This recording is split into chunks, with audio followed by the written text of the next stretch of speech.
Now we begin with the unending twist in the political crisis in Rivers State, where in the latest conflict, the House of Assembly, led by Speaker Martin Amewele, an ally of former Governor Nyesom Wike, on Friday adjourned its legislative activities indefinitely, increasing the political tension in the state and, of course, causing democratic rifts. The decision to adjourn sine die or without a specific time comes just days after Governor Siminalayi Fubara formally notified the Amewele-led Assembly of his intention to present the 2025 budget afresh, but was denied access into the legislative quarters.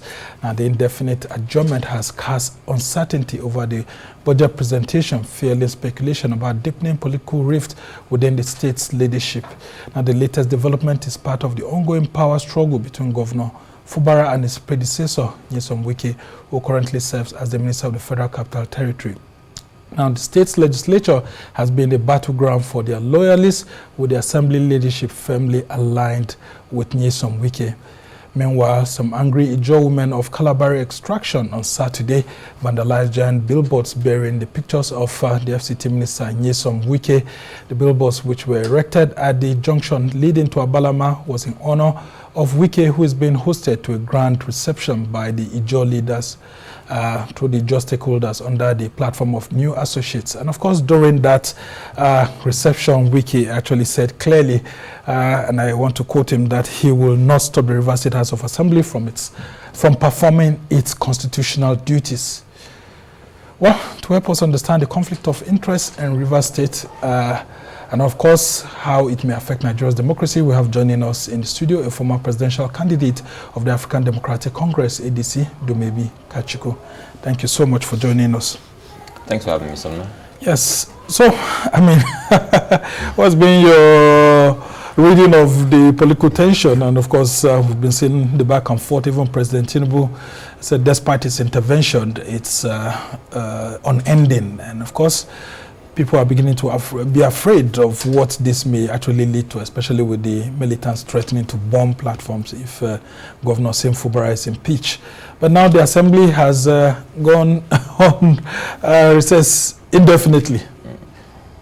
Yes, well, I'm going to take a tack that is a bit different from a lot of what other people have said. What's happening in Rivers State is akin to what is happening in many marriages. When a husband and wife are having issues, maybe petty squabbles, and the first person or the people you decide to bring your squabbles before are interested or biased umpires, and then your marriage that's started as a petty squabble becomes a full-grown or full-blown conflagration. And then the next thing what you have is a divorce, and this is what we've seen happen in Rivers State. And this has continued as it's becoming embarrassing. So think of the failure of leadership at all levels there. And it broke my heart seeing what's happening last week or 2 weeks, when it's now become an ethnic struggle, where you have a governor who presides over 7 million residents who are drawn from different ethnic groups, and then you have his kith and kin championing his fight, making it seem as if he's governor of Ijaw people. I find that really embarrassing. I feel this is a time for sane minds and sane heads to prevail over the affairs in Rivers State. The governor needs to go back to the drawing table with his predecessor. A lot of people will say he's the governor. Why does the predecessor have a role to play? Well, these guys know how they came together and won that election, and both of them still need to go back to the drawing board, go into a room together and resolve their issues. This is what the president has been pointing out and to the governor. You cannot do without your predecessor. You know who this man is, you know his antecedents, and you agreed to dine with him and work with him. You can't at this point say Wike is the devil, because you knew this devil before you worked with him. And this is the same thing I'm still saying today. We need to forget the antecedents of Wike and look at what's in the best interest of the people of Rivers State, and that's peace at a time like this. I'm aware that there are people who are exploring diplomatic channels, who are doing everything possible behind closed doors and behind cameras to ensure that they resolve their issues, but they must resolve their issues in the interest of the people of Rivers State. Yeah, and the talk here is that Wike is no longer in power, because where he was governor, I mean, he didn't allow this kind of things to happen. Actually, nobody controlled him. So why is it that, you know, he would want to control the governor? But Wike is also saying that he didn't make so much demands. He only asked that the governor should honor the agreements that they have to support some of the people who joined him to ensure that the governor was elected. But now in all of this, we are seeing democratic institutions being shut down. I mean, the House of Assembly. And then, of course, the governor is not going to be having monies to pay salaries and all of that. Isn't this a recipe for chaos? It is a recipe for chaos, and that's why we must de-emphasize the personalities involved in this and emphasize on the people of Rivers State.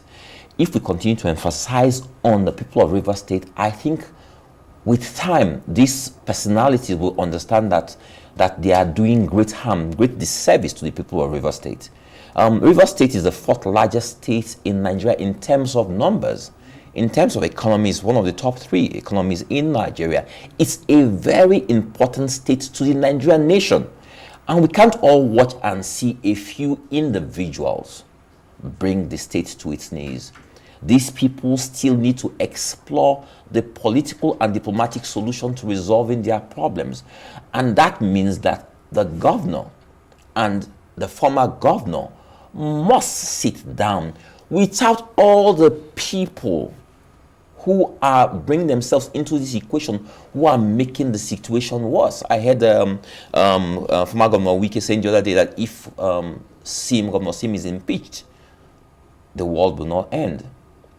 The reality is that impeachment is an option, but is impeachment the best thing for the people of Rivers State at a time like this?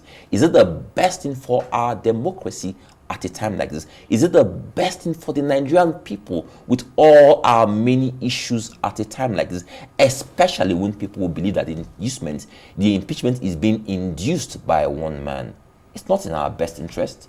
Do you understand? So it's important that at this time, that sane minds, sane heads prevail over the dwelling door of former Governor Wike and Governor Fubara, so that they resolve their issues now. But it looks like all the elders have taken sides.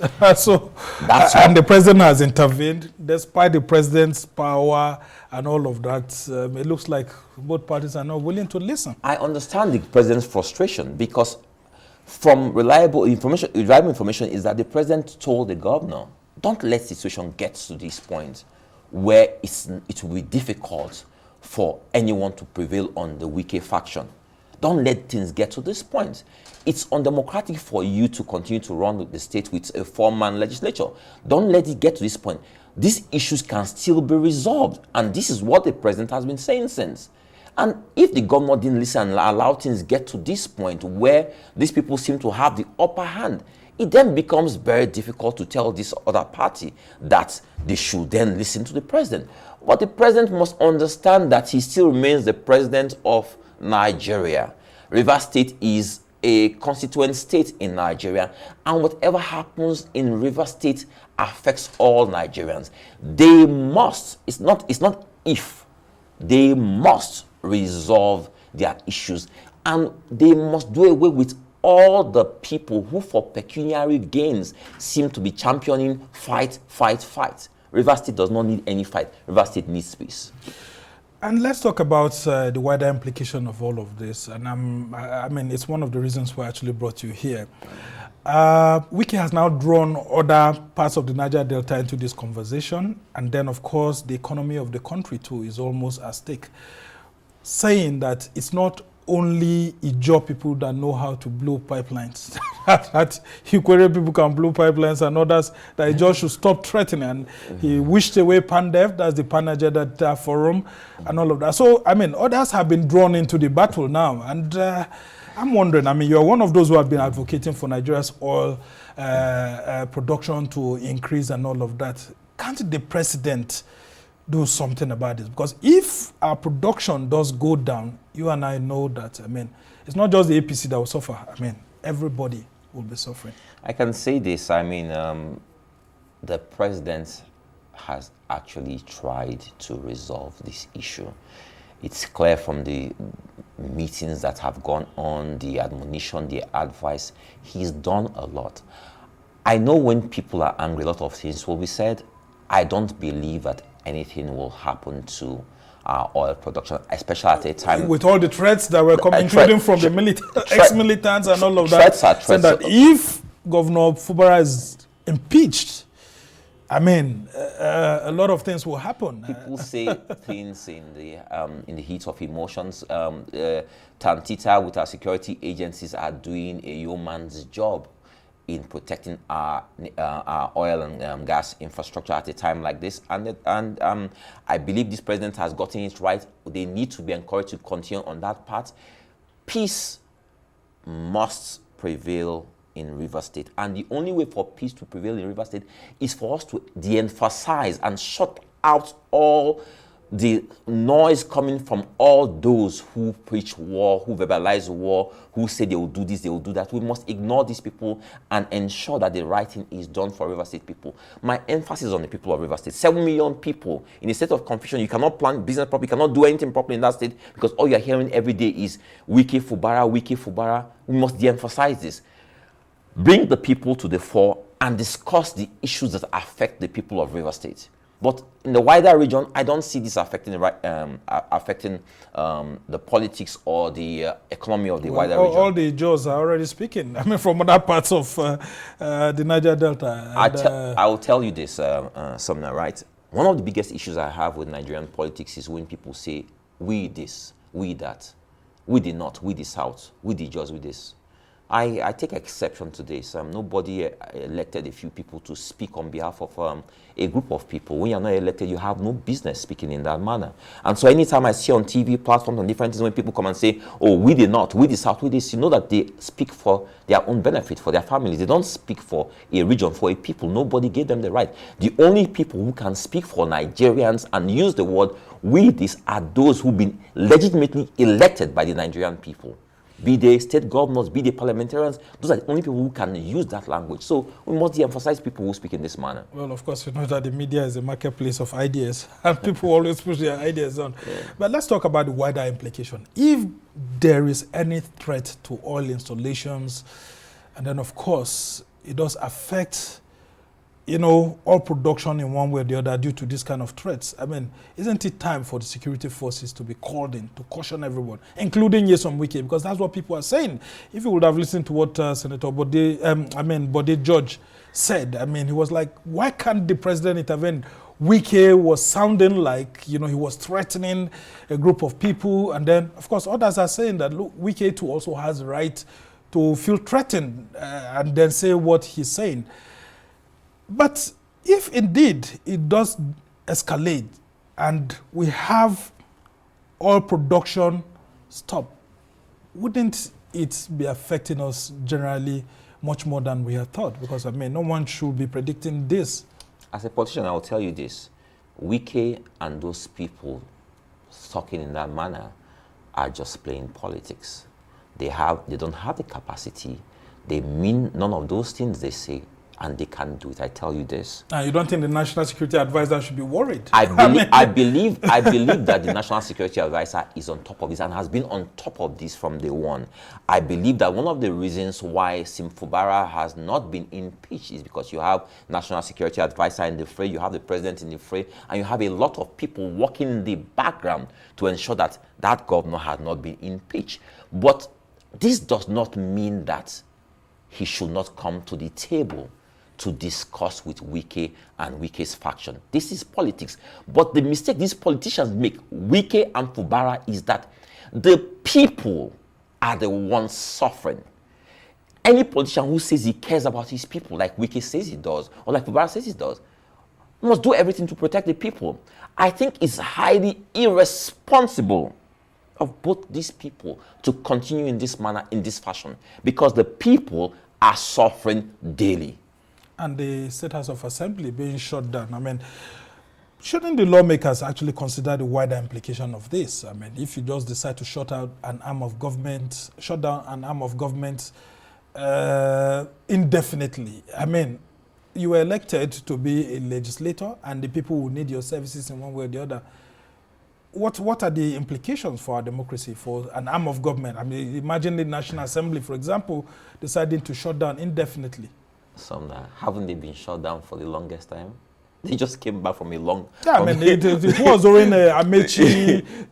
They just came back from a long shutdown, and obviously maybe they are planning to just get their act in order and all of those things. I believe that what is happening in the background is more than what we are seeing in the media.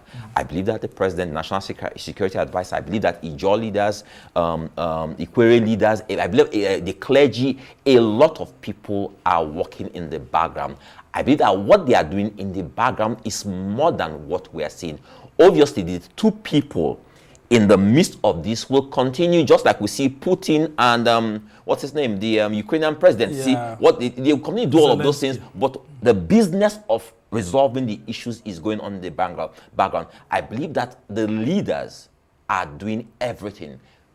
There's nothing to worry about. I believe that ultimately peace will come to Rivers State. Yeah, but shouldn't we be worried about this politics of Godfatherism? Because people are beginning to say that we are beginning to build stronger men instead of stronger institutions. And it looks like, individuals are, wearing the toga of being the state. I mean, in this instance, in other societies, when things like this happen and democratic institutions are threatened, the institutions fight back and, push aside strongmen. But it looks like strongman politics in Nigeria is continuously on the rise, and people looking bigger, they can't be curtailed. In fact, even the president intervening, and yet these people don't want to listen.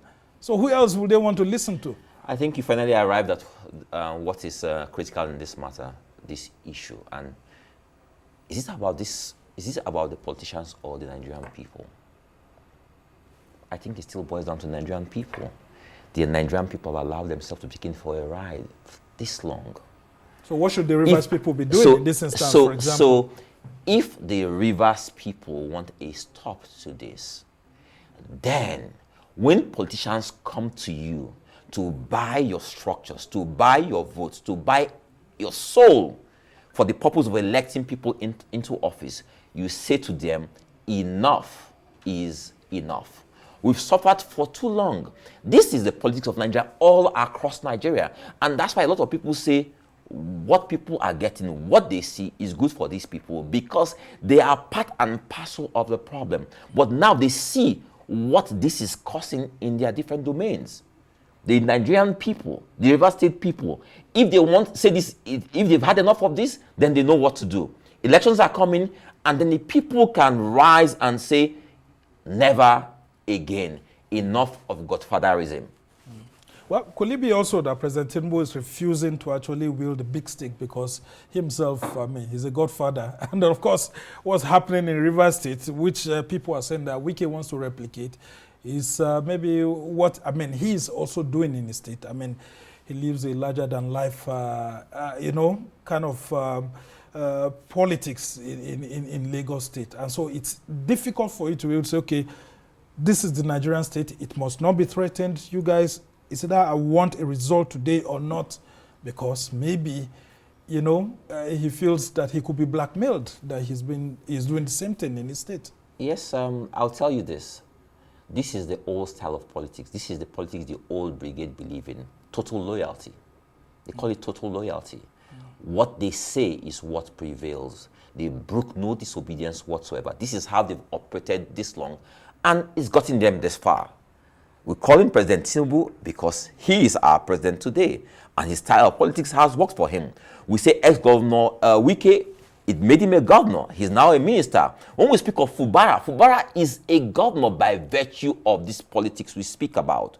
So when we speak about Godfatherism, and that the president not wanting to do anything because he's benefited from it, the reality is that yes and no. He has spoken, and that is why Fubara has not been impeached all this time. Would you imagine a Wike or a Governor Fubara doing this when Obasanjo is in power? You and I know what Obasanjo would have done in this instance. When Obasanjo was in power, mind you, a lot of governors were impeached in an undemocratic manner. So yeah, people, well, people will always point to that. Yeah. So we've had imperfect situations. Does it mean that because we've had imperfect situations, we should continue imperfection? No. But what we must realize is that the old brigade of politicians have brought us to this point. But guess what? 2 years' time, we go to the polls again, and what happens? People will always tell you, those are the people we know. Well, when the national media, those of you in the media will stay here and say the top 4 contenders because they are the former governor, the former president did this and that, and then you point Nigerians to these people. And what have these people done for us? All they've done is give us this kind of situation, chaos.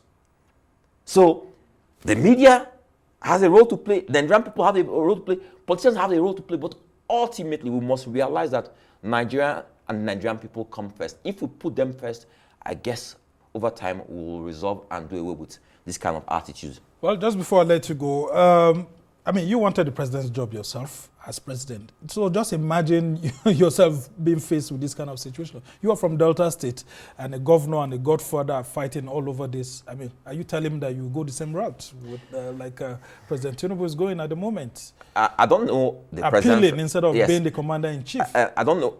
What I will do as president of Nigeria is enforce the law. And enforcing the law and ensuring that I obey all aspects of the Constitution is that whatever happens within the democratic threshold, it must follow the letter of the law. But ultimately, we must understand that the law has one role, and is for the peace of all Nigerians. And that is why you bring the people together and ensure that people continue to resolve their issues outside of violence, outside of tension, outside of what we see happening now. I believe that the president, the politicians, the clergy, the traditional rulers, everyone has a role to play in this. All right, and you don't think that maybe Governor Fubara himself may actually fall into a big trap that others are saying that, you know, may have been planted for him? If indeed there's a breakdown of law and order, and then there's a state of emergency declared, it may affect his political fortunes in the state. Because people are saying that it looks like the governor too is not looking at issues from a broader perspective. If the president has intervened, leaders of the state have intervened and all of that, and it just doesn't look like he wants a political solution.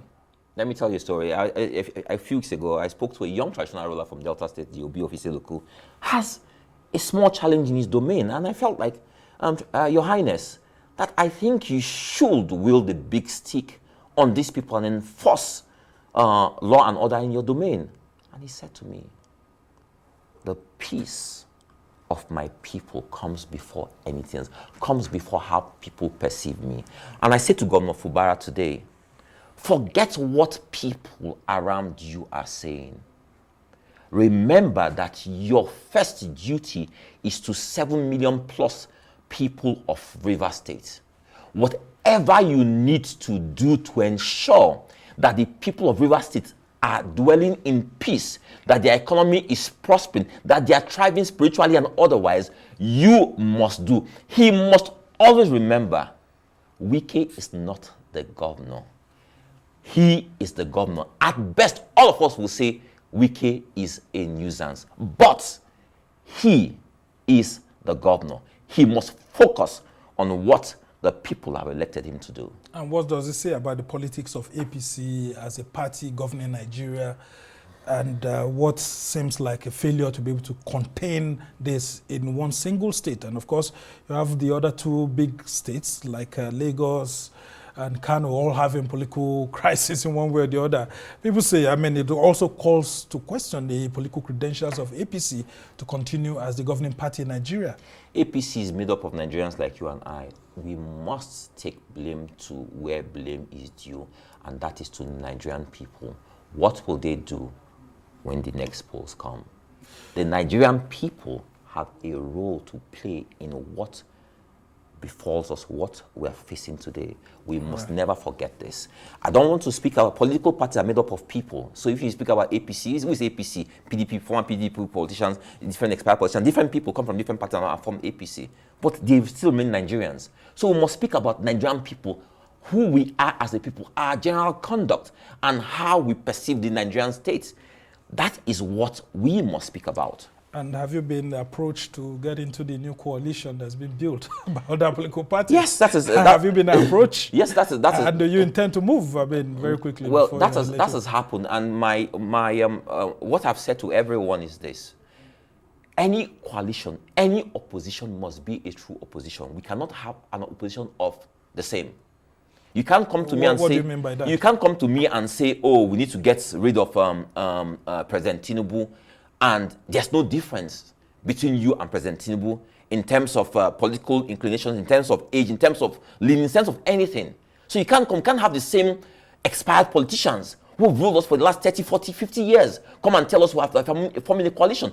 Any coalition must be a broad-based coalition of the Nigerian people who desire genuine change. Until we get there, I am not interested in any conversation. So the people who come and say, we did not, we the South, we this, that's not politics for me. That does not speak about Nigeria I want for me or for my children or for my family. We must talk about Nigeria that speaks to the structure of who we are as a people, the green, white, green of our flag. That's who we still remain. Well, we must thank you so much. Dumebi Kachikwu is the former presidential candidate of the African Democratic Congress. I mean, thanks for that. We must thank you so much immensely for coming over to share your ideas and what's going on. We just hope that all the parties are listening, and of course, we can't afford to lose the peace in Rivers State. So we call on all authorities, politicians, statesmen, and all other leaders to ensure that that state continues to remain in peace.